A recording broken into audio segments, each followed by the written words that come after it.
The Guild is Maximum Lawyers' community of legal entrepreneurs who are taking their businesses and lives to the next level.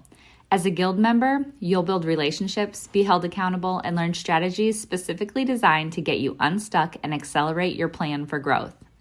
Members are also granted exclusive access to masterminds hosted around the country. Our next event is coming up, and we're heading to Scottsdale, Arizona. There's something truly magical about the power of these in-person connections where real-time breakthroughs happen. Picture this. You're surrounded by like-minded law firm owners tackling your business and mindset challenges together. The energy is electric, the insights are transformative, and the results are game-changing. Investing in yourself is the best decision you'll ever make. The knowledge, strategies, and breakthroughs you'll gain are priceless assets that will supercharge your practice and propel you forward. Join the Guild and secure your ticket to Scottsdale at the best possible price by visiting maxlawevents.com. Run your law firm the right way. This is the Maximum Lawyer Podcast. Your hosts, Jim Hacking and Tyson Mutrux. Let's partner up and maximize your firm. Welcome to the show. In today's episode, we're throwing it back to a presentation from MaxLawCon 2019. Immigration attorney and co-founder of Maximum Lawyer, Jim Hacking, shares his presentation, Niche Down, What Happened Next. Let's get to it. This is not how it was supposed to go. I had been putting off this day for a very long time. I did not want to have this conversation. I sat in the car, waiting to go inside, to talk to my wife after dinner. I had some bad news to give her. News that I hadn't been entirely honest about. And I had started this conversation 10 or 12 times before I actually had it. I really didn't want to have this conversation. It involved me becoming honest with myself in ways that I didn't know possible. And as I got out of the car and walked into the house, my kids were sitting around the dinner table, my wife was sitting to my right, and I was steeling myself to have this conversation. The kids were fighting as usual, and dinner ended quickly. They all went their separate ways to play on their iPads and their computers. And I turned to my wife, and I told her. But before I tell you what I told her, I need to tell you how I got there.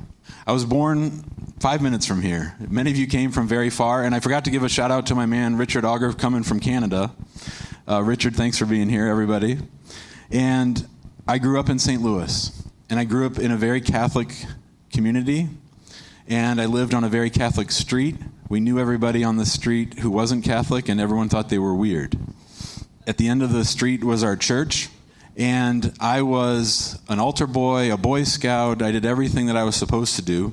But as a young person, I sustained a trauma. My trust was violated by someone in a position of authority, and that person broke me in two. I didn't know it at the time. It took a really long time for me to figure out what had happened. And it wasn't until much later and a lot of heartache and sadness that I was able to figure it out, and I'll tell you about that. But I grew up, I went to school, I studied with the Jesuits for 8 years, and they taught me about being a man for others, which is a great goal and something that I lived by. I went to St. Louis University High School, and I went to St. Louis University.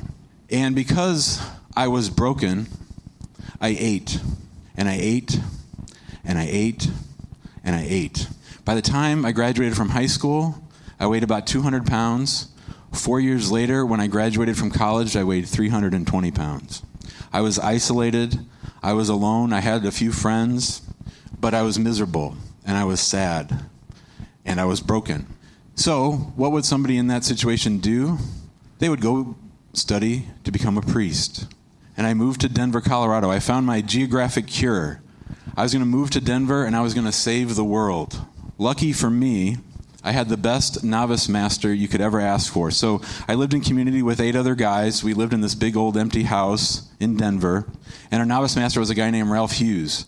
And Ralph, to his credit, gave me much freedom in deciding whether or not to stay. And I knew I wasn't healthy. But as soon as I got there, guess what committee I got in charge of? The cooking committee. So I was in charge of the food, and I would go get the groceries every week. And I can specifically remember just eating out of my mind all during my time in Denver. I was as isolated as I could be at that point. And one day we went on a silent retreat. And in the retreat, we couldn't talk for 2 days. And I went to the library, and I found 2 books that were standing side by side on the bookshelf. The first was the big book from Alcoholics Anonymous. And the second book was a book by Louis Anderson, the comedian, talking about his struggle with weight. And I was blessed to read the big book, and I was able to substitute the word food for alcohol without anyone ever telling me to. And I realized that I needed to get better. I realized that I was not going to be any good to the world if I was isolated, heavy, and alone. So after about 7 months, at the end of this retreat, I went out. It was snowing. It was in December. I went up on this mountain, and I was thinking about what should I do. And I looked down the precipice from this hill that I was on, and there was a stag deer, and he was looking at the fence, trying to figure out what to do. And he's looking at the fence, and I'm watching him, and it's snowing, and he jumps over the fence. And I went back to the novitiate after the silent retreat, and I said, I'm going home. I'm going to heal myself. I'm going to lose all this weight. I'm going to be better. And I went, my dad picked me up at the airport, and he said, Jimmy, what do you want to do? I said, let's go to McDonald's. So I went home, and I kept eating. And I lived in my parents' basement, and a good friend's father called me one day. I was sitting on the couch watching Oprah, and he said, hey, Turks, why don't you come down and work at this law firm, and we have this plaintiff's case, and you can help us. And so I worked on this case for a year and a half. I organized all the discovery. There were 35 different cases, and somebody had jumbled up all the cases into one big pile. So all the discovery was together, and all these, they had different defendants. It was all the same themed case, but they were all different defendants. So I worked on that, and I had the best job ever. I became the runner, not the runner like a case runner, but I did the paralegal work. I would find other attorneys who had similar cases. I did all the great grunt work that so many people in our law firms do. It was the best job I ever had. And these guys were doing really important legal work. And so it got me interested again in the law. And so I decided to go into the law, and I moved out on my own. And for the first month on my own, all I did was eat. And all I did was eat, and I was really miserable. And then I realized what had happened to me as a young person. And I realized how I'd been broken. And it all came back to me in a flash. And at that point, I started going to Overeaters Anonymous, and I started losing weight. I lost 10 pounds a month for 13 months. And I really changed who I was. I was free, I thought, of that pain and that anger and that sense of injustice. And that was when I was in law school. And I went through law school, and I became the best student I ever was. I did the best I ever did with my grades. I was committed. I became editor of the Law Journal. I met my wife, my future wife. We were on Law Journal together. And all the while going to Overeaters Anonymous, and I had to really reconfigure my relationship with a higher power, and I had to find a higher power who could do for me what I could not do for myself, because the God that I had was broken.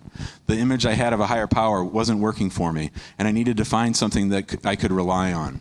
And what I didn't realize was that because of what had happened to me, I had this real sense of justice, of people treating other people unfairly, of people abusing other people, and of people taking advantage of other people. And I decided that I wanted to learn how to fight for the people that were taken advantage of. Hey guys, it's Becca here. I'm sure you've heard Jim and Tyson mention the Guild on the podcast and in the Facebook group. That's because we're seeing some really exciting things happening with Guild members and their businesses. The Guild is this perfect mix of a community, group coaching, and a mastermind. Inside, you'll gain support, tap into a network of connections, and continue learning, a common theme among successful entrepreneurs. There are so many benefits inside the Guild, including weekly live events and discounts to all Maximum Lawyer events. Head over to MaximumLawyer.com/the Guild to check out all of the benefits and watch a few testimonials from current members. Investing in a community is like the self-care of business ownership. Being in a community with other people who get it is crucial when you're creating a rock-solid foundation to build your business on, one that's strong enough to withstand setbacks, transitions, and growth. So head to MaximumLawyer.com and click on the Guild page to join us. Now, let's get back to the episode. And so I had a small job at a small firm, and then I eventually got a job doing maritime law, and I became a partner at this law firm. There were 3 partners. I finally became a partner, and then I came to my wife and I said, hey, I really want to start my own firm. It's something I've always wanted to do. And she said, that's really interesting. You've never mentioned that before, and we've been married for 10 years. We had 3 kids at the time, and I said, no, I really want to do this. I've really thought it out. And she said, okay, I want you to have a plan. And my plan was, my wife is originally from Egypt. She grew up Muslim, and I had converted to Islam. And whenever I went to the mosque, people asked me to help them with legal things. And the maritime lawyers were like, we don't want you doing that. And I would tell the Muslims that I was working on barges, and they were like, what's a barge? There was a real disconnect there. But I was worried that we had 3 clients and 3 partners, and I worried that if we lost a client, that one of the attorneys would go away. And I had seen in my other jobs attorneys get taken advantage of because they had no clients of their own. And I didn't want to be 45 or 55 or 65 and just having to go out to find my own clients. So after much back and forth with my wife, she said I wanted a detailed plan. I never really gave her that detailed plan, but she finally relented and let me go out. Now, we were really lucky because she worked at St. Louis University, and so we had health insurance and we had the mortgage. Everything else was on me.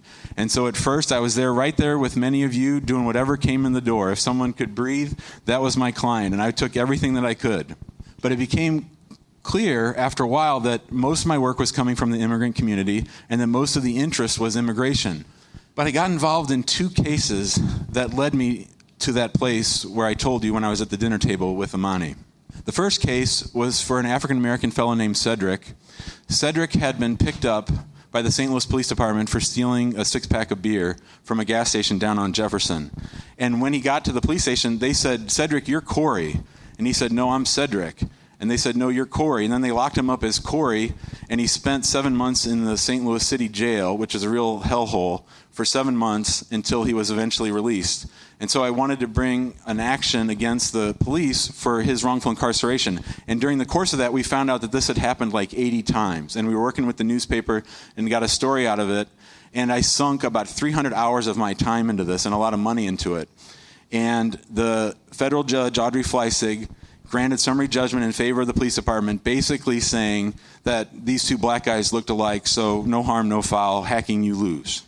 So that was the first case. And the second case was for a young man who was wrongfully accused of robbing a woman at gunpoint. And I spent 200 hours on that case trying to prove his innocence, trying to get someone to understand. And by the end of those 2 cases, I was flat broke. Not only was I flat broke, I was in debt. I was $50,000 out on the credit line, and my credit cards were maxed out. And I had done everything I could to keep from telling Amani that. I did everything I could from being honest about that. I never broke any ethical rules, but I was shaking trees looking for money.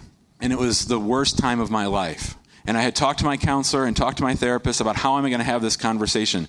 And when I would see her on Wednesdays, we'd talk about it.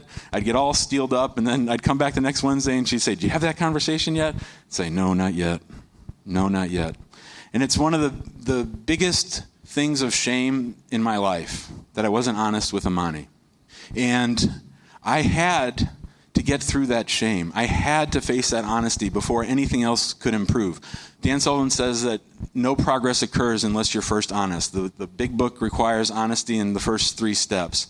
You have to be honest and to go through that shame. I didn't know what was going to stand on the other side. I didn't know how Amani was going to react. She's a hot-tempered, Egyptian, beautiful woman, and I was scared to death to have this conversation. So the kids got up from the dinner table like I told you, and I told Amani what happened. I told her all of it. I told her about the debt, about the problems, about the credit cards, about everything. Amani is a closer. Amani swung into action.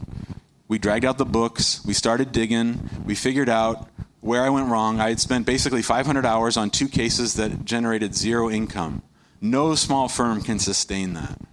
And the reason that I did that is because I felt this need to punish the St. Louis Police Department. I felt this need to punish the justice system for Cornell. And I had to let go of that. I had to stop doing that. I had to stop with this crusade, right? And I had to find a way to help people in a way that could be controlled, in a way that could be measured, in a way that could be balanced, and in a way that could make me money. And this is what it took for me to niche down. This is what it took, me getting pounded on the head when the jury came back and declared Cornell guilty, despite his innocence. And when Judge Fleissig granted summary judgment in favor of the police department, this is what it took for me to let that go. And it took a lot of honesty and talking and therapy to let that go. But when I did, I came to some real realizations. I realized that optimism has a price, that boundless optimism is as much a threat as pessimism. I always think things are going to be better tomorrow. I always think things are going to be better over there. But that was just as much a risk as if I was operating from a place of fear. I had to get honest, I had to be present, and I had to be focused on where we were able to make the money. And when we looked at the books, immigration was where it was at. So I have a thick skull, and I am stubborn, and I had that optimism. So it was only when I decided to focus on immigration to let go of everything else. I let go an associate who only wanted to work on personal injury stuff. I sent all my personal injury stuff to Gary and to Tyson, and I focused on immigration. And since I focused on immigration only, I got to be a whole lot better attorney, I got to be a whole lot better marketer, and I got to be a whole lot better husband and partner. The best thing that happened to me was that Amani left the law school and she joined our firm. I am a 10 quick start. My follow-through is a 1 on the Colby scale. My follow-through is very low. Having Amani come, we're the exact opposite. And she was able to take that energy that I have and put it into a focused way. The other people in the office were going crazy because I always jumped from thing to thing to thing to thing. But when Amani came, there was the one person I had to listen to. And she would say, that's crazy. That's crazy. Why are you doing that? Well, maybe you don't want to do that. Let's get an employee handbook. Oh, an employee handbook, that's a good idea. Let's have training. That's a good idea. So we all have our strengths. And what I would encourage you today is to be honest about your strengths. One of the great things that's allowed us to scale is that I've given up a lot of things that I'm not good at. I'm not good at running meetings. I'm not good at policies and procedures. What I'm good at is thinking about how to make things grow. Things like, how do you make a podcast grow? How do you make a law firm grow? We have 5 attorneys now. We have about 10 support staff members, and we're rocking and rolling. Now, my man Guy DiMartino points out that I'm lucky that we did immigration, and that's true. But we're in a position now, we're on very solid ground because I got honest, because I admitted where I was with Amani, and I acknowledged that I needed to change, and I needed expertise of other people to build a team to grow. Because I couldn't do it all by myself. I had tried way too long, and I had failed miserably. So I encourage each of you to find what it is that you need to get through to the other side, to find what it is that you're struggling with, to share it with each other, to share it with whoever your partner is or whoever you need to, so that you can get past that crap and that you can get to a place of love and energy and joy that you all freaking deserve. I love each and every one of you, and I thank you all for being here. Thanks for listening to the Maximum Lawyer Podcast. To stay in contact with your host and to access more content, go to MaximumLawyer.com. Have a great week and catch you next time.